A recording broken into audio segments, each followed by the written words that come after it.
Selamat datang di video pembelajaran kelas 3. Jangan lupa subscribe, share, and like ya, agar Miss Dea semakin semangat membuat video kreatif lainnya. Apa kabar anak-anak yang soleh dan soleha? Sudah siap belajar tematik hari ini? Hari ini kita akan belajar tematik di tema 3, subtema 2, pembelajaran kedua dan pembelajaran ketiga. Yuk kita simak bersama-sama videonya. Selamat menyaksikan. Assalamualaikum warahmatullahi wabarakatuh. Materi yang akan kita pelajari hari ini yang pertama, macam-macam wujud benda, massa, dan volume benda. Yang kedua, sikap tolong-menolong. Yang ketiga, sifat benda padat. Yang keempat, menghitung konversi satuan jarak. Yang kelima, gerakan kaki. Kali ini kita akan membahas tentang massa benda. Ana memperhatikan bola plastik yang dipegang Wayan dan bola basket yang dipegang Titus. Keduanya terbuat dari bahan yang berbeda walaupun sama-sama bola. Kedua bola yang kalian pegang mempunyai ukuran berbeda. Keduanya juga terbuat dari bahan berbeda. Kira-kira bola manakah yang massanya lebih besar ya? Anak, apa sih itu massa? Mari kita lakukan percobaan bersama-sama. Wayan, coba kamu letakkan bola plastik di timbangan. Bola basket yang kamu pegang letakkan juga di timbangan Titus. Lihat apa yang terjadi. Bola plastik lebih ringan, Ana. Betul, Titus. Bola plastik dan bola basket terbuat dari bahan berbeda. Bola plastik terbuat dari plastik, sedangkan bola basket terbuat dari kulit sintesis. Bola plastik lebih ringan daripada bola basket. Jumlah bahan penyusun yang terdapat pada benda disebut massa. Jadi, bola yang lebih ringan memiliki massa lebih kecil. Benar sekali, Wayan. Satuan massa umumnya adalah gram atau kilogram. Massa diukur menggunakan timbangan atau neraca. Baiklah, kali ini kita akan membahas tentang massa benda. Massa sering disamakan dengan berat. Kira-kira kalian tahu tidak, massa dan berat itu sama atau tidak ya? Ternyata massa dan berat itu berbeda, teman-teman. Massa adalah banyaknya materi yang terkandung dalam suatu benda. Massa sifatnya konstan atau tidak berubah. Sedangkan kalau kita bicara tentang berat, kaitannya dengan gaya tarik bumi atau gravitasi. Berat suatu benda bisa hilang, sedangkan massa tidak bisa hilang. Contohnya, astronot yang berada di ruang angkasa.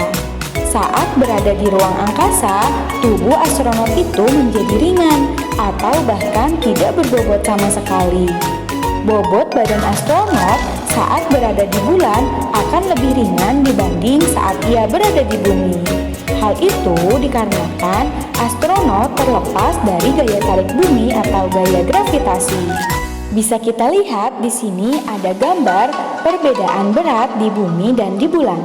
Di sini pada gambar yang pertama, astronot sedang berada di bulan. Nah, massa astronot ketika di bulan itu adalah 120 kg, sedangkan berat astronot ketika di bulan yaitu 200 Newton. N ini kita baca dengan Newton. Sedangkan kita lihat massa astronot ketika berada di bumi ternyata sama, yaitu 120 kg. Sedangkan beratnya ternyata berbeda, teman-teman. Kita lihat berat astronot ketika berada di bumi itu 1200 Newton, sedangkan berat astronot ketika berada di bulan yaitu 200 Newton. Kita simpulkan, massa pada astronot itu tidak akan berubah. Massa diukur dengan satuan kilogram, sementara berat diukur dengan satuan Newton. Lalu, mengapa ya timbangan berat badan itu satuannya kilogram?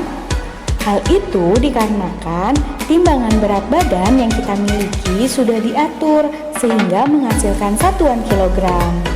Pengaturan ini dilakukan untuk mempermudah kita membaca berat badan.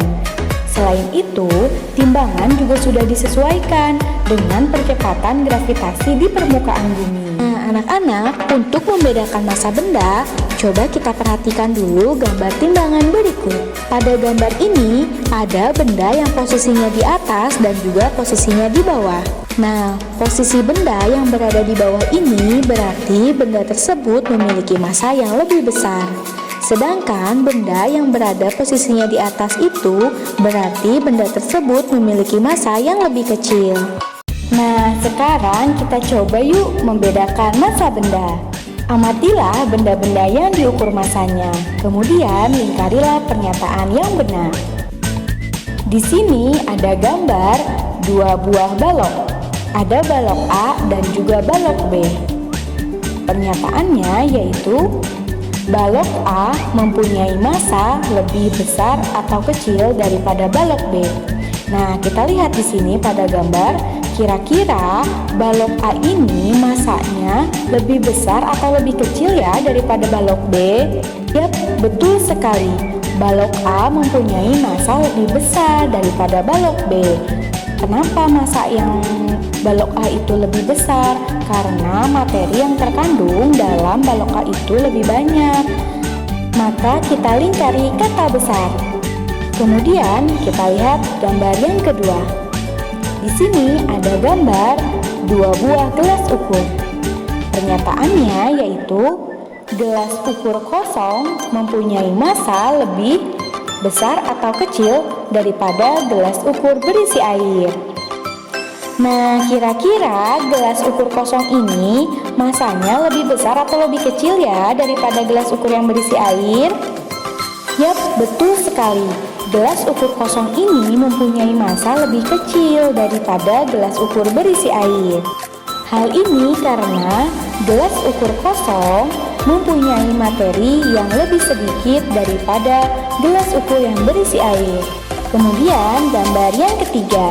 Di sini ada gambar 2 buah botol. Ada botol C dan juga botol D. Pernyataannya, botol C mempunyai massa lebih besar atau kecil daripada botol D. Nah, kira-kira botol C ini massanya lebih besar atau lebih kecil ya daripada botol D? Yap, betul sekali. Botol C mempunyai massa lebih besar daripada botol D. Hal ini karena materi yang terkandung dalam botol C itu lebih besar daripada botol D. Baiklah, kali ini kita akan membahas tentang volume benda. Di sini ada gambar 2 buah ember. Ember yang pertama atau ember A ukurannya lebih besar daripada ukuran ember B. Ember besar berisi lebih banyak air daripada ember kecil. Ember merupakan ruang yang ditempati air. Semua benda menempati ruang, teman-teman. Kalian tahu tidak apa sih yang dimaksud dengan volume? Volume adalah ukuran ruang yang ditempati suatu benda. Makin besar benda, makin besar ruang yang diperlukan. Hal itu berarti benda besar mempunyai volume besar. Sebaliknya, benda kecil mempunyai volume yang kecil. Baiklah, kali ini kita akan membahas tentang sikap tolong-menolong. Perhatikan bersama-sama yuk teks bacaan yang ada di halaman 75. Ana, Rasti, Wayan, dan Togar berlatih memantulkan dan menangkap bola di lapangan. Tiba-tiba, Wayan terjatuh ketika menangkap bola yang dipantulkan oleh Togar. Melihat Wayan terjatuh, Togar segera menghentikan permainan. Ana dan Rasti ikut menolong Wayan. Togar dan Ana memapah Wayan ke UKS. UKS adalah usaha kesehatan sekolah. Rasti memanggil ibu guru. Wayan kemudian diperiksa oleh ibu guru. Setelah diperiksa, ternyata lutut Wayan lecet. Rasti membantu membersihkan luka Wayan. Ana mengambilkan obat merah di kotak P3K. P3K adalah pertolongan pertama pada kecelakaan. Togar membantu mengoleskan obat merah ke luka Wayan. Perilaku Ana, Rasti, dan Togar dalam menolong Wayan adalah tindakan terpuji. Nah, teman-teman, kalian tahu tidak sebenarnya apa sih manfaat dari tolong-menolong? Tolong-menolong memiliki manfaat meringankan beban orang lain, mempererat persahabatan, dan juga menciptakan rasa nyaman di hati. Jadi, ketika ada teman atau orang lain yang sedang kesusahan, kita harus bisa menolongnya ya teman-teman. Kali ini kita akan membahas tentang menghitung konversi satuan jarak. Kita perhatikan di sini ada gambar denah perjalanan. Rasti akan menjenguk neneknya di rumah sakit. Saat berangkat, ia mampir di pasar. Rasti membeli buah-buahan. Coba kita perhatikan denah perjalanan Rasti. Berapa jarak yang ditempuh Rasti untuk menjenguk neneknya di rumah sakit? Nah, bisa kita lihat di sini, Rasti berangkat dari rumah dan Rasti akan menuju ke rumah sakit. Akan tetapi, Rasti pergi dulu ke pasar untuk membeli buah-buahan. Berarti kita bisa tulis jarak dari rumah Rasti ke pasar itu adalah 3 km. Kemudian setelah membeli buah-buahan di pasar, Rasti melanjutkan perjalanannya lagi ke rumah sakit. Jarak dari pasar ke rumah sakit yaitu 8 km. Berarti jarak yang ditempuh Rasti untuk menjenguk neneknya yaitu 3 km ditambah 8 km sama dengan 11 km. Sekarang kita coba yuk selesaikan soal yang lain. Titus dan Ahmad bersepeda dari sekolah ke taman kota. Jarak sekolah ke taman kota adalah 1.200 meter. Ahmad tiba di taman kota terlebih dahulu. Saat itu, Titus baru menempuh 750 meter. Berapa meter jarak yang masih harus ditempuh Titus? Nah, agar kalian lebih mudah dalam menjawab soalnya, bisa kalian gambarkan terlebih dahulu. Bisa kita gambarkan, di sini kita anggap saja ini adalah sekolah. Kemudian yang sebelah kanannya adalah taman kota. Nah, jarak dari sekolah ke taman kota itu adalah 1.200 meter. Berdasarkan soal cerita tersebut, ternyata Ahmad tiba duluan di taman kota. Kemudian, Titus baru menempuh 750 meter. Nah, bisa kita anggap jarak yang sudah ditempuh Titus ini adalah jarak yang kita beri garis dengan garis warna merah. Nah, di sini jarak yang baru ditempuh Titus itu 750 meter. Nah, berarti berapa meter jarak lagi ya yang harus ditempuh oleh Titus? Nah, caranya berarti kalian tinggal kurangi. Nah, jarak dari sekolah ke taman kota itu kan 1.200 meter. Kemudian Titus itu baru menempuh jarak 750 meter. Berarti tinggal kita kurangi 1.200 meter dikurang 750 meter. 1.200 dikurangi 750 sama dengan 450. Berarti sisa jarak yang harus ditempuh oleh Titus adalah 450 meter. Contoh soal yang kedua. Togar pulang sekolah dengan naik bus. Kemudian ia berjalan kaki. Jarak sekolah ke rumah Togar yaitu 6 km. Togar naik bus sejauh 5,5 km. Kemudian ia berjalan kaki hingga ke rumah. Berapa meter jarak halte ke rumah Togar? Nah, agar memudahkan kalian dalam menjawab soal cerita, bisa kalian gambarkan dulu ya teman-teman. Nah, di sini kita coba gambarkan, ini adalah gambar Togar. Nah, Togar akan menuju ke rumahnya. Jarak dari sekolah ke rumah Togar itu adalah 6 km. Togar pulang sekolah dengan menaiki bus. Nah, Togar naik bus sejauh 5,5 km. Berarti bisa kita gambarkan di sini, Togar naik bus itu sejauh 5,5 km. Kemudian, Togar berhenti di halte bus. Nah, setelah berhenti di halte bus, kemudian Togar berjalan kaki hingga ke rumah. Pertanyaannya, berapa meter jarak halte ke rumah Togar? Nah, cara menghitungnya yaitu kalian lihat dulu di sini pertanyaannya itu adalah berapa meter. Berarti satuannya dalam bentuk meter. Kita harus mengubah dulu satuan kilometer ini ke dalam satuan meter. 6 kilometer berapa meter ya?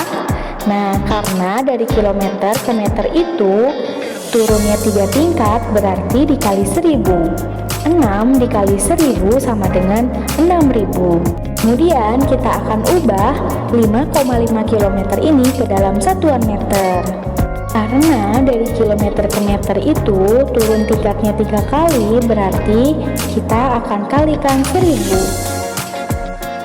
5,5 km sama dengan 5.500 meter. Nah, di sini satuannya sudah meter semua ya teman-teman. Langkah selanjutnya tinggal kita kurangkan. 6.000 meter dikurang 5.500 meter. Hasil dari 6.000 dikurang 5.500 sama dengan 500. Berarti jarak dari halte ke rumah Togar yaitu 500 meter. Kali ini kita akan membahas tentang gerakan kaki. Teman-teman, saat menari ternyata ada berbagai jenis gerakan. Salah satunya yaitu contoh gerakan kaki. Gerakan kaki harus seirama dengan gerakan tangan. Gerakan itu dibagi menjadi dua, ada gerak lemah dan juga gerak kuat. Lemah bisa kita tirukan seperti angin sepoi-sepoi. Pada gambar berikut, di sini ada gambar anak sedang mencontohkan gerakan lambat. Geraklah dengan lemah ke kiri dan ke kanan. Di sini ada gambar seorang anak sedang mempraktekkan gerakan cepat. Gerakan cepat ini bisa kita tirukan seperti gerakan angin kencang. Bergeraklah dengan hentakan. Gambar yang ketiga, ada seorang anak sedang mempraktekkan gambar gerakan berputar. Nah, gerakan berputar ini seperti mencontohkan angin puting beliung. Nah, teman-teman, semua gerakan itu dapat kalian praktikkan ketika menari. Alhamdulillah, video pembelajaran hari ini sudah selesai. Terima kasih anak-anak yang soleh dan soleha sudah menyaksikan video pembelajaran hari ini. Sampai jumpa di video pembelajaran selanjutnya. Tetap semangat, tetap jaga kesehatan. Wassalamualaikum warahmatullahi wabarakatuh.